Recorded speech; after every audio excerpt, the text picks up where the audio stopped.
Hello everyone, I'm Christy, and today I'll be discussing the question, why do we believe fake news and other things demonstrated to be false? Fake news refers to false stories that appear to be news spread on the internet or other media, usually created to influence political views or as a joke. In recent years, psychologists and social scientists have been studying why people believe fake news. It's rooted in social thinking. Social psychology helps us to understand why people do what they do and why they believe what they believe.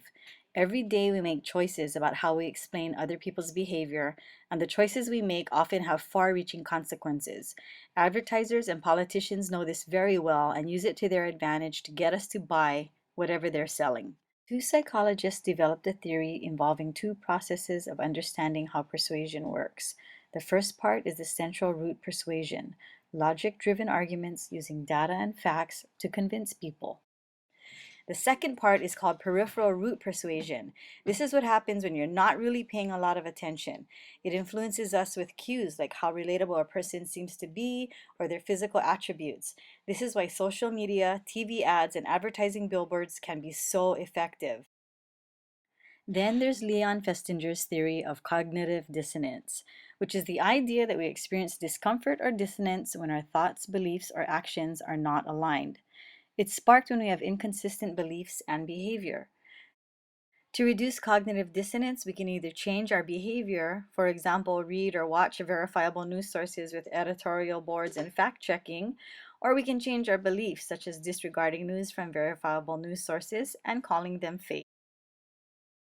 A recent study states that part of the reason fake news is such a problem is that people do fall for these stories, and showing them facts doesn't correct the problem. This is due to a feature of human thinking called cognitive biases.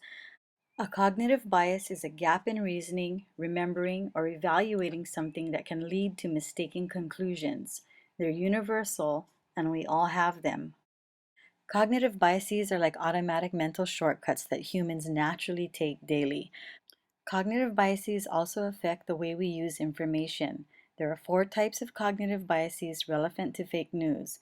Chief among them, we tend to act on the basis of headlines and tags without reading the article they're associated with. Since the creators of fake news do not follow editorial norms, it's important to understand the cognitive factors that allow consumers like us to weed out the untrue in favor of the true. In a classic study of wartime rumors, Allport and Lepkin, 1945, found that individuals who had previously heard of a rumor were far more likely to believe it. Because of our cognitive biases, we have a tendency to cherry pick and twist the facts to fit with our existing beliefs. This is known as motivated reasoning. Motivated reasoning is when people draw the conclusions that they are motivated to draw. We are most likely to accept something as true if we want to believe it's true. This results in people engaging in selective exposure, choosing to read or view only belief-consistent information.